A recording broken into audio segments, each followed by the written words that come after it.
Ya, debat kelima Capres-Cawapres untuk pemilu tahun 2024 yang diselenggarakan oleh KPU, Komisi Pemilihan Umum, kemarin tanggal 4 Februari tahun 2024 baru saja berakhir. Dan gue punya pandangan pribadi untuk debat pertama, debat kedua, ketiga, keempat, dan kelima yang telah dilaksanakan itu siapa sih yang lebih baik? Ya, mungkin pandangan pribadi ini nggak bisa menentukan siapa yang bisa menjadi presiden selanjutnya ya. Tapi pandangan pribadi ini mungkin bisa menolong lo untuk menentukan pilihan, siapa pilihan yang ingin lo pilih di Pilpres nanti tahun 2024 yang akan diselenggarakan di tanggal 14 Februari 2024. Ya, inilah sedikit cerita gue Iqbal. Ayo kita bahas.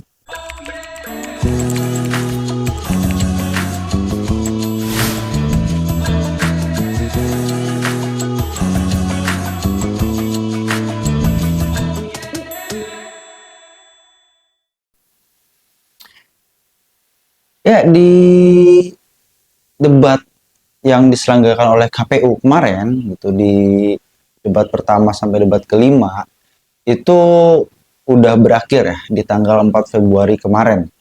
Di mana debat pertama, kedua, ketiga, keempat, dan kelima itu menurut gua jadi trending masing-masing lah.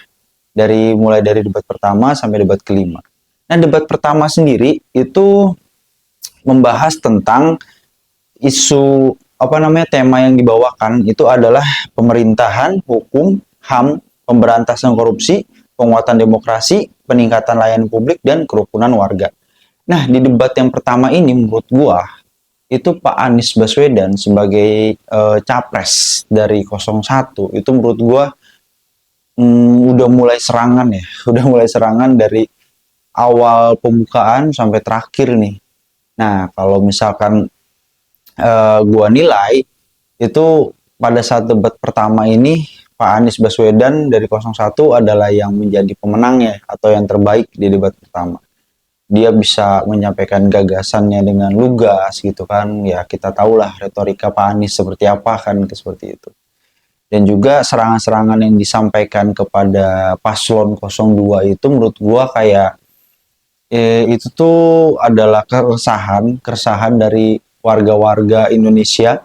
Yang saat itu yang kita tahu 02 eh, terjadi apa ya namanya ya, polemik lah, atau misalkan dalam pengusungan Gibran menjadi cawapresnya Pak Prabowo di saat itu, yang ada isu orang dalam, juga isu apa namanya, etika dan segala macam itu diangkat di situ tuh sama Pak Anies. Nah, debat pertama itu menurut gua Pak Anies yang menjadi pemenangnya deh. Pak Anies di urutan pertama, gua kasih nilai 3. Nah, terus Pak Prabowo dan Pak Ganjar sendiri, menurut gua dari Pak Ganjar ya terutama ya, di debat pertama itu 03 kemarin, menurut gua masih belum panas. Ibarat mesin tuh Pak Ganjar di debat pertama itu masih belum bisa starter dengan kecepatan tingginya gitu. Di situ gue menempatkan Pak Ganjar Pranowo di urutan ketiga dan dapat poin 1 menurut gua. Dan Pak Prabowo di urutan kedua dapat poin 2 karena pada saat itu Pak Prabowo menurut gua saat ada serangan-serangan dari Pak Anies, Pak Prabowo masih bisa mengontrol emosinya dan juga nggak terlalu terbawa suasana. Nah, lanjut ke debat yang kedua. Debat kedua itu, kalau debat pertama kemarin itu capresnya yang maju, debat kedua adalah cawapres yang maju. Dimana tema yang dibawakan itu adalah ekonomi, ekonomi kerakyatan dan ekonomi digital, keuangan, investasi, pajak, perdagangan, pengelolaan APBN, APBD, infrastruktur, dan perkotaan. Nah, di debat kedua itu sebenarnya banyak yang nunggu ya, karena debat kedua itu adalah penampilan Pak Gibran Raka Buming Raka, yang dimana banyak dibilang itu katanya 02 itu pengen meniadakan yang namanya debat cawapres karena dikhawatirkan terjadi blunder atau segala macam lah pada saat debat itu belum dimulai. Tapi ternyata pada debat cawapres yang kedua, Pak Gibran Raka Buming Raka itu menjawab semua tantangan yang diberikan oleh orang-orang di sebelumnya gitu kan. Di debat kedua ini Pak Gibran Raka Buming Raka menjadi bintangnya gitu tuh. Tapi ternyata kalau pandangan gue pribadi gitu, yang menjadi pemenangnya di debat cawapres kedua itu bukan Gibran Rakabuming Raka, tapi Pak Mahfud MD. Karena pada saat debat kedua itu, menurut gua Pak Mahfud MD menunjukkan kelasnya lah sebagai dokter profesor ya kan. Di situ ada pertanyaan-pertanyaan dari Gibran yang juga malah menjadi viral waktu itu, di mana menanyakan kepada Caimin saat itu, yang Caimin nggak bisa jawab pertanyaan itu, dan dia kayak menurut gua perlakuan Caimin yang ngomong nggak bisa jawab itu menurut gua di debat udah menjadi ini ya, apa sih namanya, kayak lo kalau debat di suatu perdebatan dan lo nggak bisa jawab ya berarti lo kalah gitu. Makanya di situ, tapi di situ Pak Mahfud MD juga sama ditanya oleh Pak Gibran Rakabuming Raka, tapi dia ya walaupun jawabannya eh, nggak terlalu mengena gitu kan. Kalau nggak salah yang ditanya itu karbon ya, karbon capture ya kalau Pak Mahfud MD itu. Dia walaupun nggak bisa jawab, Pak Mahfud MD, bukan nggak bisa jawab, maksudnya Pak Mahfud MD itu jawabnya mungkin dirasa nggak berhubungan, tapi dia tetap masih bisa menjawab gitu. Nah di situ gue menjadikan itu yang membuat gue memilih Pak Mahfud MD di debat yang kedua. Jadi Pak Mahfud MD gue tempatin di pertama di debat kedua dengan poin 3. Terus Pak Gibran Rakabuming Raka karena memang menjawab ekspektasi dari orang-orang bahwa dia itu nggak bakal bisa gitu debat dan segala macam, pelangap pelongo segala macam, Samsul gitu kan. Tapi ternyata di debat kemarin dia luar biasa tuh yang debat kedua. Nah Caimin sayang banget di debat kedua, menurut gua posisi yang ketiga dengan poin 1. Jadi Pak Mahfud poinnya 3, Pak Gibran Rakabuming Raka itu poinnya kedua, poin 2, dan Pak Caimin itu di posisi ketiga dengan poin 1 gitu menurut gua. Nah, selanjutnya itu di debat yang ketiga. Nah, debat ketiga ini itu temanya itu pertahanan, keamanan, hubungan internasional dan geopolitik.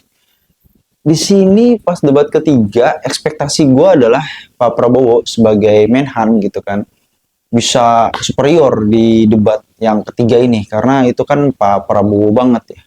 Tapi ternyata di situ Pak Prabowo sendiri menurut gua kayak kurang persiapan lah, atau bisa dikata misalkan gini, Pak Prabowo tuh udah sangat apa namanya, udah sangat profesional lah di bidang itu gitu kan. Jadi dia kurang mempersiapkan diri, atau tim sesnya yang kurang ngasih masukan ke Pak Prabowo, atau memang Pak Prabowo-nya sendiri yang mungkin kurang siap lah untuk menghadapi debat itu.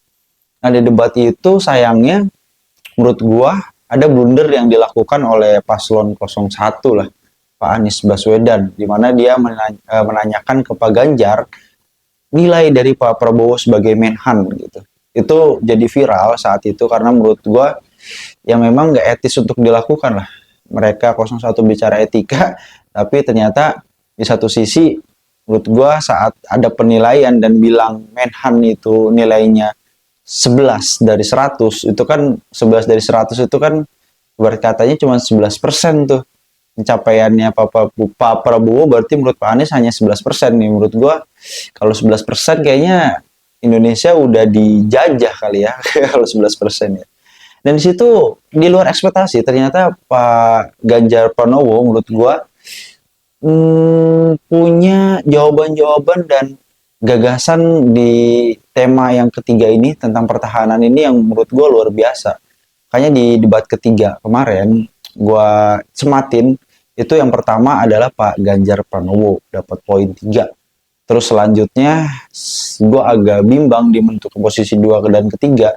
Cuman karena apa namanya, Pak Prabowo sendiri sebagai Menhan dan menurut gue penampilannya malah lebih bagus Pak Ganjar dan Pak Anies Baswedan yang sebagai warga sipil gitu kan. Cuman Pak Anies Baswedan ada minusnya menurut gue saat serangan yang ya menurut gue pribadi itu adalah serangan yang personal ke Pak Prabowo gitu. Jadi mungkin posisi 2 gue tetap menempatkan Pak Anies Baswedan di posisi kedua dan Pak Prabowo di posisi ketiga gitu. Karena yaitu ungkapan ekspresi kekecewaan gue lah kepada Pak Prabowo pada saat debat ketiga itu yang kurang, menurut gue kurang perform lah, kurang perform dan kurang apa ya, persiapan lah. Debat keempat ini temanya pembangunan berkelanjutan, sumber daya alam, lingkungan hidup, energi, pangan, agraria, masyarakat adat, dan desa. Nah, debat keempat ini menurut gua nggak nonton sampai akhir nih kalau di debat keempat karena terlalu banyak gimmick ya. Ya di debat sebelumnya, debat cawapres sebelumnya gitu. Gibran Rakabuming Raka memang ekspektasi orang-orang dia nggak akan terlalu menonjol lah di debat kedua. Tapi ternyata di luar ekspektasi Pak Gibran Rakabuming Raka bisa menonjol. Nah di debat keempat ini karena di debat tiga kemarin Pak Prabowo dihajar habis-habisan gitu kan. Memang harapannya Pak Gibran ini bisa ngebales gitu. Tapi menurut gua pembalasan yang ada gimmick gini ya kan, gimmick-gimmick mencari gitu menurut gua kayak blunder aja. Dan juga ya serangan Gibran Rakabuming Raka terlalu brutal di debat cawapres yang keempat gitu. Ya nggak ada salahnya sih karena mungkin orang-orang juga ngomong kan banyak yaitu pembalasan Gibran lah karena Pak Prabowo di debat sebelumnya itu dihajar habis-habisan. Nah sekarang giliran Gibran. Tapi menurut gue malah itu menjadi blunder ya. Blunder, gimmick-gimmicknya itu terlalu blunder lah. Ya di sini juga di luar ekspektasi ternyata Caimin yang sebelumnya cawapres di debat cawapres kedua itu menurut gue kurang persiapan dan ya nggak bisa jawab pertanyaan dari Gibran. Di Caimin ini luar biasa di debat keempat ini menurut gue. Makanya gue menempatkan Caimin di posisi pertama di debat cawapres keempat ini. Dan Pak Mahfud MD gue tempatkan di posisi kedua karena Pak Mahfud MD agak sedikit emosi ya pada saat menanggapi gimmick-gimmick yang dilakukan oleh Gibran gitu. Dan Gibran sayang banget menurut gua ya bukan gagasannya yang keluar kayak di debat cawapres kedua menurut gua itu bagus banget Gibran bisa bisa menandingi Pak Mahfud MD dan juga Caimin, tapi di debat keempat ini menurut gua ya mohon maaf banget lah dengan gimmick-gimmicknya kayak gitu, apalagi perbedaan umur dan perbedaan umur dan perbedaan pengalaman yang luar biasa menurut gua ya sebagai adat ketimuran sih kurang etis lah melakukan hal-hal seperti itu. Ya sorry banget makanya Pak Gibran gua masukkan ke eh, ketiga itu posisi ketiga di debat cawapres yang keempat. Nah yang terakhir debat cawapres kelima yang kemarin baru aja dilakukan di tanggal 4 Februari tahun 2024 di mana temanya adalah kesejahteraan sosial, kebudayaan, pendidikan, teknologi informasi, kesehatan, ketenaga kerjaan, sumber daya manusia, dan inklusi. Dan ini debat kelima ini menurut gua lebih ke nggak ke debat ya. Jadi kalau digambarin grafik tuh kayak debat pertama itu oke, debat kedua masih oke, debat ketiga ya oke lah, debat keempat ya gimmick-gimmicknya, debat kelima itu lebih ke kayak diskusi kelompok menurut gua. Debat capres cawapres 2024 kelima itu ya lebih kayak diskusi kelompok gitu. Jawabannya kayak ya saya setuju, ya saya setuju.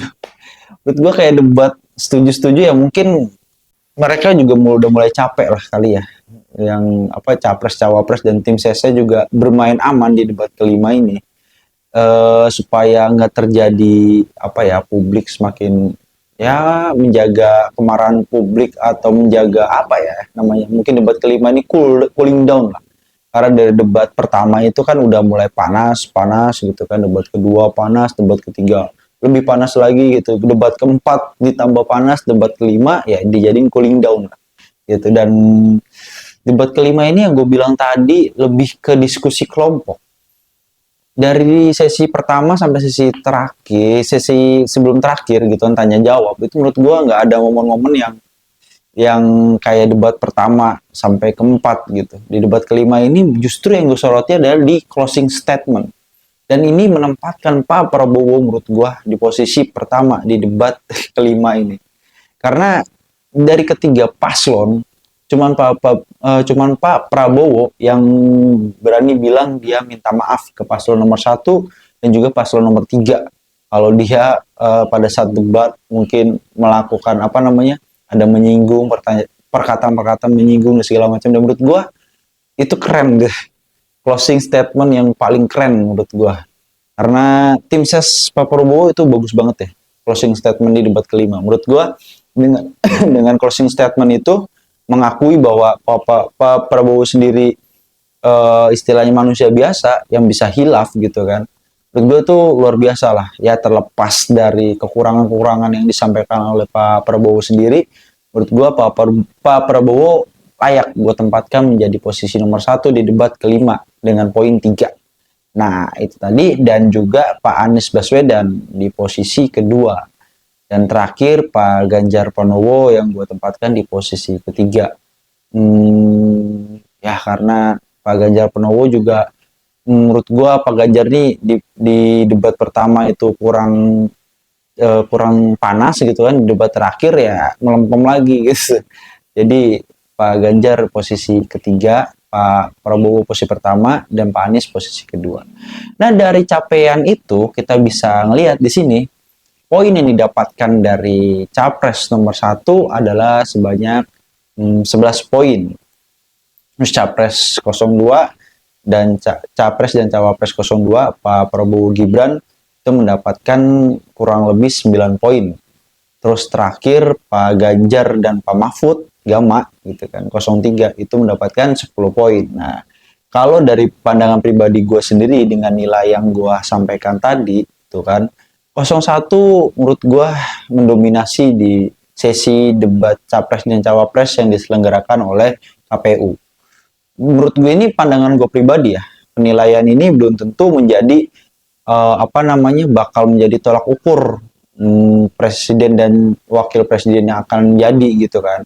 Ini hanya pandangan gue pribadi terhadap debat capres dan cawapres yang telah diselenggarakan oleh KPU gitu. Jadi pemenang debat capres dan cawapres yang secara pribadi penilaian gue ini belum tentu bakal menjadi pasangan presiden dan wakil presiden 2024 ya. Teman, secara penilaian gue pribadi, Pak Anies Baswedan itu Pak Anies Baswedan dan Caimin itu menempati posisi pertama di debat cawapres dan capres dan cawapres tahun 2024, dan Pak Ganjar Pranowo dan Pak Mahfud MD menempati posisi kedua, dan Pak Prabowo dan Pak Gibran Raka Buming Raka menempati posisi ketiga. Nah itu dia penilaian gue secara pribadi. Ya kalau misalkan memang ada yang nggak setuju terhadap penilaian gue ya silakan Bu, karena ini kan cuma penilaian pribadi dan gue bukannya mendukung 01 ya, gue di sini bersifat netral karena sampai sekarang gue pun belum menentukan pilihan mana yang bakal gue pilih. Nah, di next video mungkin gue bakal bahas pasangan calon presiden mana yang bakal gue pilih dan gue jadikan pilihan gue untuk gue coblos di pemilu tahun 2024 di 14 Februari nanti. Nah, mungkin sampai sini aja video yang gue buat. Gue Iqbal, see you on next video.